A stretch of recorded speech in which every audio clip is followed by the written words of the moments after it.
What a weekend it was as the NFL draft comes to a close. Aaron Rodgers wants out of Green Bay, and a whole lot more shenanigans occurred over the weekend. We're going to break that all down. Plus, we're going to hear from you, your reaction to the Aaron Rodgers situation, your reaction to the Packers draft, which, looking at it right now, I think it went pretty good. So we'll get into all that and a whole lot more. This is the Post Route presented by Game On Wisconsin. I'm Alex Strouf. Let's do this thing. Welcome to Game On Wisconsin's Mega Show. Set to Cook, Cousins bootlegs right, chased by Dean Lowry. Lofts in right corner of the end zone. Leaping interception. Kevin King's got it. Green Bay football. Rodgers looks the other way. And it's Jamal Williams. He's headed to the end zone. And he's in with a Packer touchdown. Prescott tripped up and brought down. And there's Zadarius Smith again. Broncos jump. Free play for Rodgers. He knows where to go with it. For Valdez-Scantling. In the end zone. It's a Packer touchdown. Lost, the Vikings would be the number 6. Jones. Look at that balance. Aaron Jones. See ya.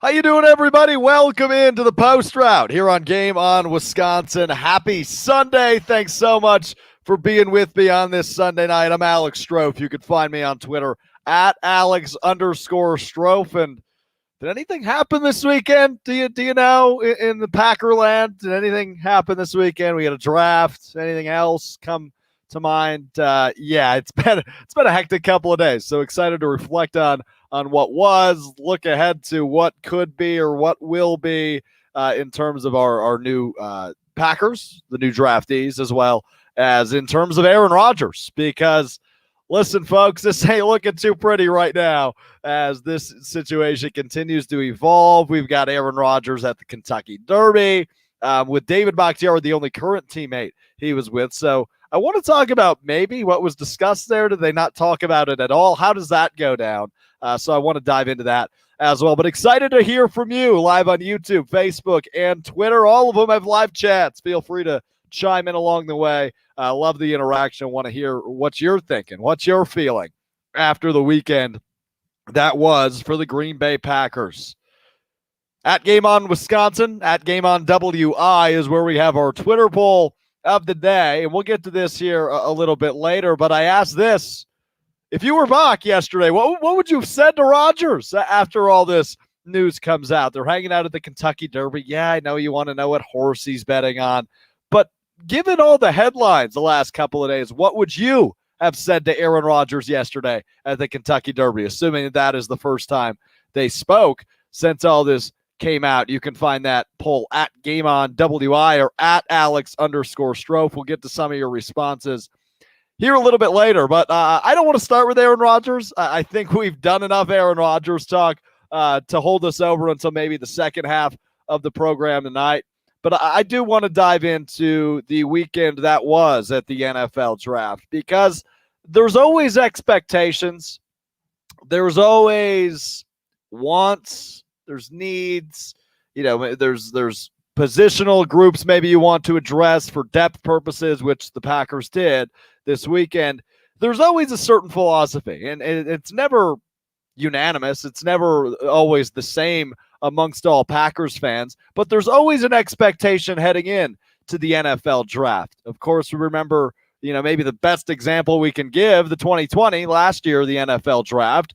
We were all griping for a wide receiver. We were all begging for a weapon for Aaron Rodgers to bring the Packers maybe over that hump, over the top, get them to the Super Bowl, which they were unable to do in 2019. Again, they were unable to do it in 2020, but we talked about a wide receiver, and the Packers don't draft one in 2020. So there's always expectations, but this is the first year where I really feel like a lot of those, if not all of those expectations, were met and were fulfilled, right? You look across our bottom line here as we have all the draft picks scrolling across for Green Bay. They go cornerback in round 1, and maybe a little bit of a reach for a guy like Eric Stokes, but he's speedy, he's athletic, and clearly has some development to be had, right? He's not a day one starter, and I don't think a lot of draftees are. I think that's a common misconception of the NFL draft as well, right? You're not always looking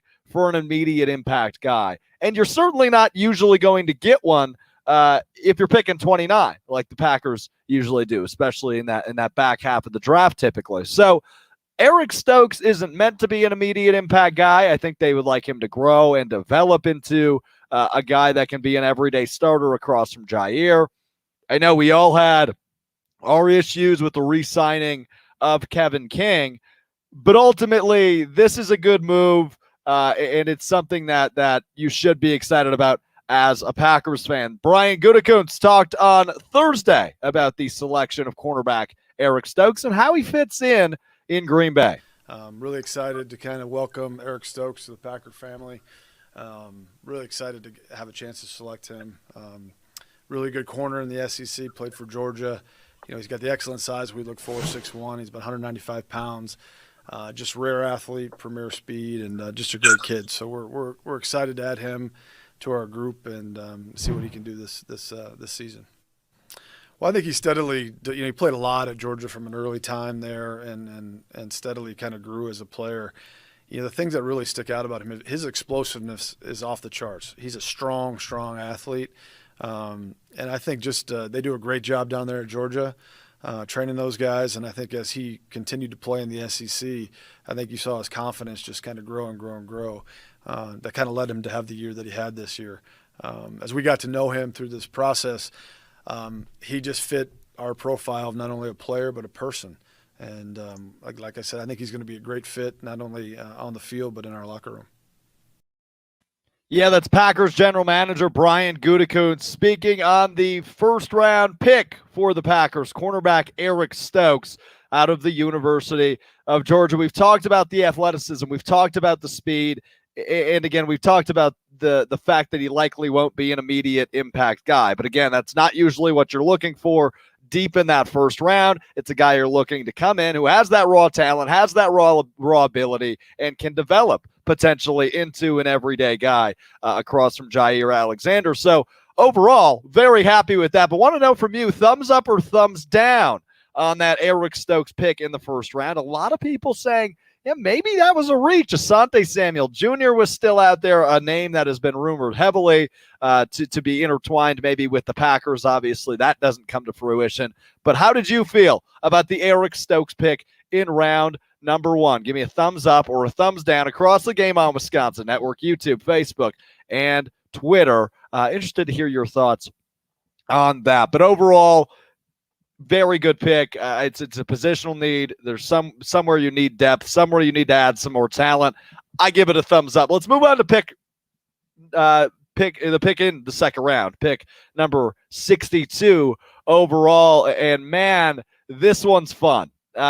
Josh Myers, the center out of Ohio State. He wore number 71 at Ohio State, and so did the guy he's replacing, Corey Linsley, of course, a couple years back, drafted by the Packers, wore number 71 at Ohio State. The replacement for him is, the same exact scenario, which is funny how that works out. But I look at this pick, and I was just talking about maybe you don't find immediate impact guys. Well, this is a day two pick that will have immediate impact for the Packers. He'll compete. I'm not saying he'll win the job right away, but there's a very good chance that is the reason he was brought in, and that is end up what he'll be doing. And overall, right, it's a Big Ten guy. You're facing legitimate pass rushers every week, just about. So Josh Myers, overall, a pick I'm really happy with for Green Bay. And this is your immediate impact guy, right? If there is an immediate impact guy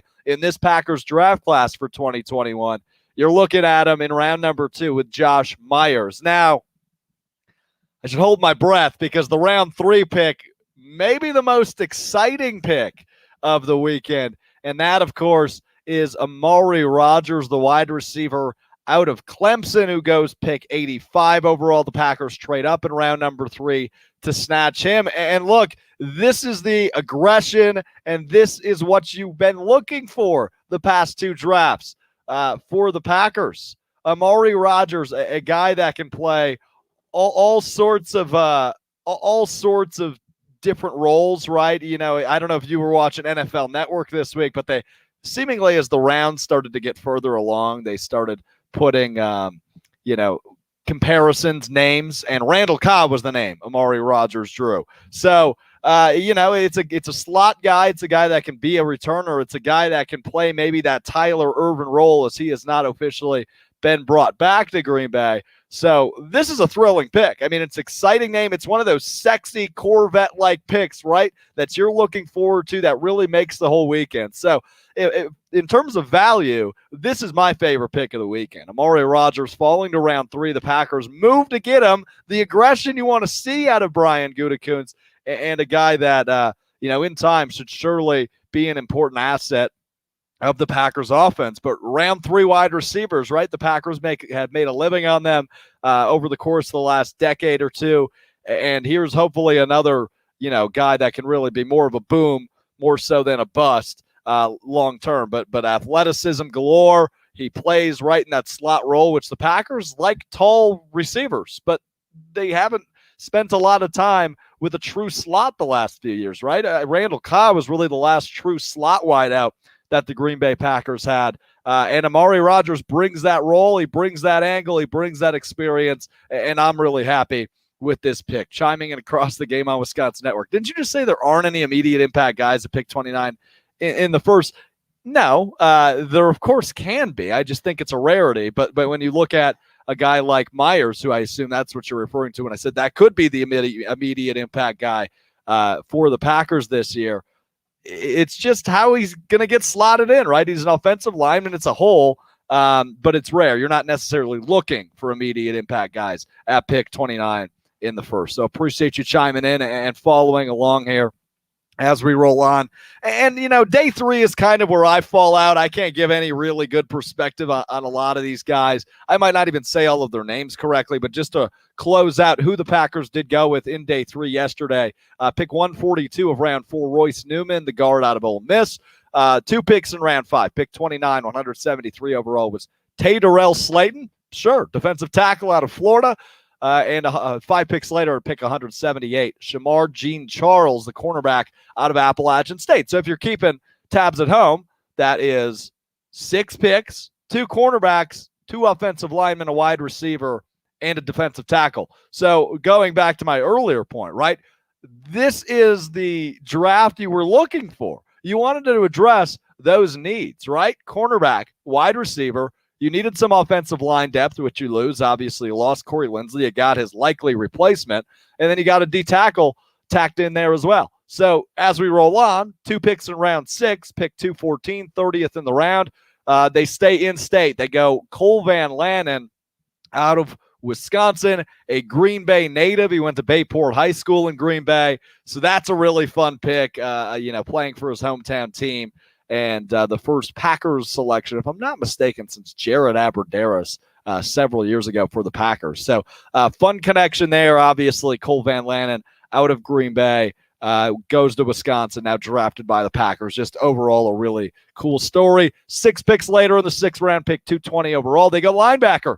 Again, a positional need. I know it's late in the draft, but it is still addressing maybe that lack of depth at linebacker. They go out of Boston College, the former teammate of A.J. Dillon, Isaiah McDuffie. And to close out their class, they try to fill that hole that's going to be left behind by Jamal Williams and Tyler Ervin and Dexter Williams, selecting Kylan Hill out of Mississippi State, the running back, with pick number 256, one of the final selections in the NFL draft. So overall, a really good draft. They address the needs that you maybe hoped or wished they'd address, and they get the job done there. So overall, something I'm really happy with. Now, don't go reading draft grades because I don't give a damn what they say right now. You can't give a real evaluation of what this will do for the Packers. But looking at it from the scope I'm looking at it, right?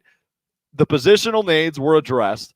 You got your guys early, right? Amari Rogers was a name, a big school guy, and a lot of these selections were bigger universities and Power 5 conferences. So these are guys that played real football in college and real good football at that. So a guy like Amari Rogers in round 3. It's a great value addition, but I'm not going to give it a grade because I can't evaluate it for another 4 or 5 years. I have a big gripe with draft grades, as maybe if you may know if you follow me on Twitter at Alex_Strouf. I always get on every single NFL draft because I see the articles. Jacob Westendorf did a hilarious piece over on GameOnWisconsin.com about the first round pick, how he graded it, and he said draft grades are freaking stupid, and I'm 100% in agreement with him there. You cannot get true evaluation on any of these guys that are new Packers yet. It's too early to tell. I mean, let's look at some of the previous draft grades in history. One of my favorites is of course, this one was given a B+. With the second pick in the 2017 NFL Draft, the Chicago Bears select Mitchell Trubisky, quarterback, North Carolina. Yeah, one of the best ones. It's a B+ rating for Mitch Trubisky. And, you can never tell. That clearly didn't work out the way that Chicago hoped it would. Trubisky now, of course, out in Buffalo, going to back up Josh Allen. But speaking of the Bears, let's go around the NFL to wrap up our coverage on the NFL draft. Hopefully this pick works out a little bit better than the Trubisky pick. With the 11th pick in the 2021 NFL draft, my Chicago Bears select Justin Fields, quarterback, Ohio State. Yeah, Justin Fields now in the NFC North, adding on to that wonderful quarterback carousel, whatever the hell has been going on in Chicago the last few years. In terms of quarterbacks, Justin Fields, the latest one to enter that quarterback room. That's a fun pick. I'm not a Chicago guy. I'm not a Bears fan, obviously. But, man, is that an intriguing pick. That might be the Chicago Bears' savior. Could Justin Fields be? I'm a big fan of that pick. I think it's a great fit. He slid to 11, and Chicago wasn't going to wait around any longer before trading up and drafting him. Quarterback-heavy draft. 3 quarterbacks go 1, 2, 3. Of course, Trevor Lawrence goes to the Jags. Zach Wilson goes to the Jets. And Trey Lance goes to the 49ers at pick number 3. At 11, it was Justin Fields to the Bears. And at 15, Mac Jones to the Patriots. Mac Jones, of course, out of Alabama. So certainly an interesting addition for Bill Belichick and company up in New England. Which fit are you most impressed with quarterback-wise? Let's put Lawrence aside. Obviously, a really intriguing angle there with Urban Meyer being the new guy down in Jacksonville. Trevor Lawrence, purebred guy, a total freaking athlete. And he was a home run slot in, if you will, for the number 1 pick in this draft for months and months and months. So to see that finally come to fruition, the pick finally made for Trevor Lawrence to go to Jacksonville. Fun to see, and will be really fun to see how that works out. Him and Urban Meyer, obviously, a guy that coached at Florida, Ohio State, had some battles against Trevor Lawrence, if I'm not mistaken, in his final year at Ohio State. And it's just a really wacky duo, and it's going to be really fun to see how that works out, right? This almost reminds me of an escalated level of John Gruden and Derek Carr, just a weird duo pairing together in Jacksonville. So let's put that one aside. Which fit of the other 4 picks in the first round for quarterbacks are you most intrigued by? Because there is a lot of fun ones. Zach Wilson again goes to the New York Jets. Trey Lance out of North Dakota State goes to the San Francisco 49ers. At pick 11, it's Justin Fields to the Bears out of Ohio State. And the final quarterback selected there in the first round at pick 15 was Mac Jones out of Alabama. He goes to New England. And, of course, that's really intriguing. So interested to hear your thoughts on which of those picks really made you go, that sounds like a lot of fun. So was a fun NFL draft, days 1 and 2, especially what I watched. And the names that I actually recognize. Day 3, I just rarely recognize any of the names unless they come out of maybe the Big Ten. But it was a really fun draft. I love the Amari Rogers pick. I like the Eric Stokes pick there in round 1. The Myers pick makes a ton of sense. Josh Myers out of Ohio State, likely going to be Corey Linsley's replacement. And so they certainly address the positional needs and the positional depth that they needed to over the course of the weekend. So that's going to do it for our NFL draft talk. And it was a great weekend. A lot of great ads by Green Bay. But bigger news, bigger fish to fry. Of course, the news that Aaron Rodgers does not want to return to Green Bay. Interesting, right? I mean, it's certainly something that's been boiling. We knew the negotiations kind of came to a stop at some point. They were talking either extension, reshuffling some money around, restructuring the deal so everybody wins in the long run. And they just weren't able to make it happen and haven't been able to make it happen. And Aaron Rodgers finally, somebody releases it. Adam Schefter, of course, the first to report it, but somebody let it leak that Aaron Rodgers has told people within the organization he doesn't want to come back. So the rumor mills begin, right? Where are the Packers going to trade Aaron Rodgers to? Well, that's not happening according to Brian Gutekunst. He also talked on Thursday night, dressed in all black like it was a funeral, Brian Gutekunst after round one of the NFL draft. Here's about 90 seconds from Goody on quarterback Aaron Rodgers. I'm not going to get a ton of specifics, but I think, obviously, he's our quarterback. He's our leader. We've been working through this for, a little while now. And, I just think it may take some time, but, he's the guy that kind of makes this thing go. So he gives us the best chance to win, and we're going to work towards that end. Brian, do you think Aaron's ever going to play again for you guys? How can you convince him to come back and play for you after he seems to be, at least if the reports are accurate, that he has no interest in doing that? Yeah, I'm not going to speak for Aaron, obviously, but no, I think obviously we've got a really good team, and I do think he'll play for us again. And we're going to, like I said, we're going to work towards that, and we've been working towards that on a number of different fronts. The value that he has to our football team is really immeasurable. You know what I mean? He brings so much to the table, not only as a player but a leader. He's so important to his teammates, to his coaches. So, that's the goal. Brian, I asked you in February if there was any scenario that you could see trading Aaron, and you said absolutely not at that time. Has that changed? Is there any scenario that you can see trading Aaron Rodgers this offseason? No, Ryan, I appreciate the question, but no, we're not going to trade Aaron Rodgers. As simple as that from Packers GM Brian Gutekunst. No, we're not going to trade Aaron Rodgers. It's not happening. And you've seen all the hypotheticals go all over the internet, right? Denver, Las Vegas, et cetera, tying him to the West Coast, to worse football teams. Andy Herman threw out a theory that maybe Cleveland makes sense. Baker Mayfield doesn't have the largest cap hit. So there's theories galore. But I actually believe Brian Gutekunst. I believe that Aaron Rodgers will be a Green Bay Packer in 2021, despite the claims that he doesn't want to be. Despite the claims that he doesn't want to be back. I really still think this is something more about lighting fire under butts than it is about Aaron Rodgers' unhappiness with the Green Bay Packers. I understand his frustrations. I understand what drafting, in fact, trading up to draft a quarterback, likely Aaron Rodgers' replacement. I understand what that does to you. But when you go out and win MVP, I think your statement's been made.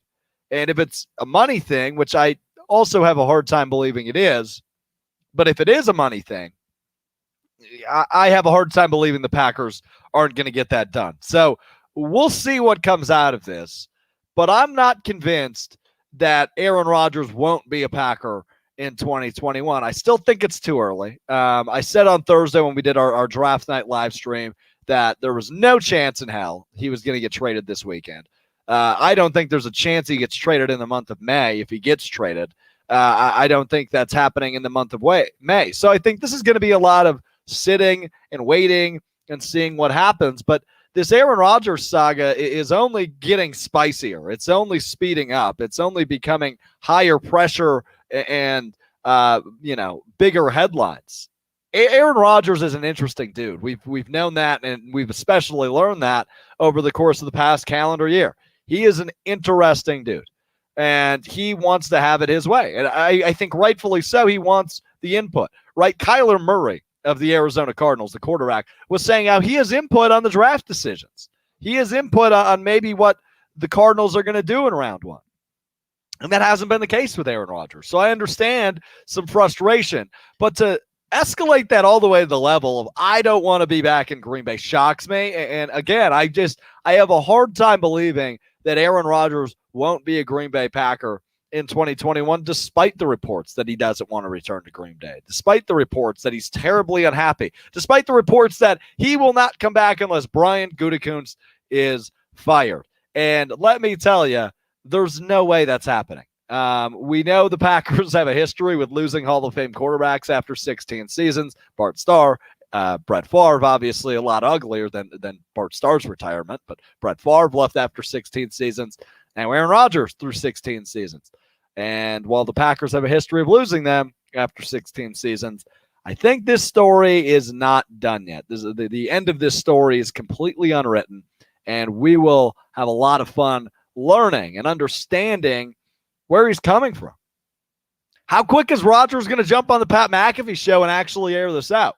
Obviously, he denied an on-camera interview with Mike Tirico yesterday at the Kentucky Derby, but Mike Tirico's quote read like this. He said that Rodgers told him he was, quote, disappointed that news had come out of his rift with the Packers. Tirico also explained in the same quote that Rodgers loves Green Bay. But there is a chasm between management and the reigning NFL MVP. We're just not sure how this is going to play out, end quote. And we don't know how it's going to play it out. We have no idea, but there's got to be a little bit of frustration from Packers fans, I'd imagine, with Aaron Rodgers, because we know he's an interesting dude. We don't really know how that guy operates. And like I said, we've learned more in the last year than we ever want. Robbie chimes in on YouTube. My worry is the only thing he has said is he is sorry it has come out this way. I am not sure I see a way back if he wants Goody fired, assuming this is true. And we can't confirm that that's the case, right? There's no way to know if that's actually the case. He'll never come back if Goody is still the GM. But Goody's not getting fired. Why would Goody get fired? He's provided. He's surrounded him with solid players. He's made the correct draft picks overall. I just have a hard time agreeing with Aaron Rodgers of the things we've heard. But you're totally right, Robbie. The only thing that he's really given us of substance is he's sorry that it came out the way it did. He's sorry that the news broke on draft day and it was overshadowing. Obviously the bigger concern that day, of course, being the first round of the NFL draft. That's all we've heard. That's the only substance we've gotten out of Aaron Rodgers since this news broke on Thursday. So it'll be fun to see how it unravels, how it unrolls, how it continues to develop. Because Aaron Rodgers is going to try to have the upper hand, but he most certainly won't. And the reports saying that he'll retire, those seem more smoke than substance to me as well. Do you actually believe the 37-year-old reigning MVP of the National Football League is going to retire? Because if he retires for one season and comes back, he's still under contract with the Green Bay Packers. He's just hoping they're satisfied with Jordan Love and ready to deal him.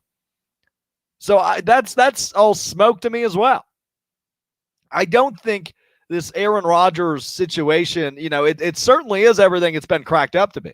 And a hat tip to Jason Wilde, who's really been behind a lot of this, asking questions. And now when this all came to a head, you realize, oh, yeah, maybe Wilde knew something we didn't. And he certainly did.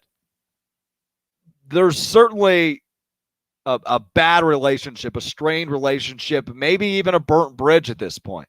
But I don't think it's too late to rebuild and restructure, pun intended, if that's the concern. I don't know where the real frustration lies. And that's what bugs me the most about this situation. I understand the frustration with Brian Gutekunst. I understand the frustration with the Jordan Love draft pick. But I have a hard time believing it takes a year and a half for this to come out. And there's speculation that it's about Alex Van Pelt getting fired several years back or not being retained a couple of years back. Baloney. Why didn't this situation come to a head then when McCarthy was fired? Why didn't Rodgers want it then? They handpicked a head coach that was going to bring in a system that works for Aaron Rodgers. So I don't believe that the frustration lies past the Jordan Love pick. I think a lot of this is recent. Some of this has to do with money. And there is a way to fix it. But that's a lot easier said than done. But there's a lot of time. There won't be any Aaron Rodgers movement. Brian Gutekunst has made that terribly clear that they will not be trading Aaron Rodgers, because what the hell can you get for him that you're happy with? We just saw Matthew Stafford give the Detroit Lions a hell of a load, and he's nowhere near Aaron Rodgers. So I don't know what the correct move is here. They're playing chess, not checkers. That's been evident the entire time. But going to be weird to see how this whole thing comes to a head. Let's take a look at our Twitter question today. I posted on my Twitter, but you can also find it at GameOnWI. If you were Bakhtiari yesterday, what would you have said to Rodgers at the Kentucky Derby? After all this comes out, after all this noise is made, after all the reports come out, what do you say to Aaron Rodgers, assuming this is the first time we say him? Philly, PLFWI96 on Twitter says, not much. I don't want to make Aaron Rodgers any more upset than he already is. It adds a circle of trust gift. I love that response. Matt chimes in on Twitter, WTF, turd. Like, where did this come from? Why don't you want to play with me anymore? Says Matt on Twitter. Appreciate the response. Matt, Evan, pretty similar. Pull your head out of your butt. Green Bay is the best situation for you to be in. That's about it. Laughing face. Steve-O chimes in with the Batman slap gif. He wants to smack some sense into him. And Bob Todd wants to shut me down and shut my conversation piece down. What horse you betting on? Stop feeding the trolls, Alex. I'm sorry, Todd. I'm sorry for feeding in to the trolls, but it's very funny. Dawson says, Aaron, I'm still going to be blocking for you, right? Wiener Bacon on Twitter says, I got a case in the back of the truck for after. Remember that video, don't we? And then Kyle, of course, talking about the outfit Aaron Rodgers was wearing yesterday, says, where's your pet rabbit and that snowman your hat brought to life? Appreciate the conversation and the interaction today on the post route. Been a lot of fun. The Aaron Rodgers saga is ongoing. It's just getting started, is my gut feeling. And no, I don't think there's a correct answer on how to end this. If the end of the rift really takes Brian Gutekunst getting fired, then I think that may be the last we've seen of Aaron Rodgers in Green Bay. But again, I do have a hard time believing that the Packers will deal him. Brian Gutekunst made it very, very clear that he's not going to trade Aaron Rodgers. And why would you? The MVP, you can't get a whole lot back. So hopefully Aaron Rodgers remains the king of the North, as this was literally just painted in downtown Green Bay a few weeks ago. Hopefully Aaron Rodgers can remain the king of the North. That'll do it for the post route here on Game On Wisconsin. Really appreciate you hanging out for the last half hour. Been a lot of fun breaking down the Packers draft and, of course, a little bit of this Aaron Rodgers saga. I'm Alex Strouf. You can connect with me on Twitter at Alex_Strouf. That's the app I use the most. That's where a lot of my interaction and crazy thoughts go to. So feel free to connect with me over there if you haven't already. But appreciate you riding along with us here on a Sunday night, recapping all that went down over the course of the last 96 hours or so. We'll see you soon. Peace.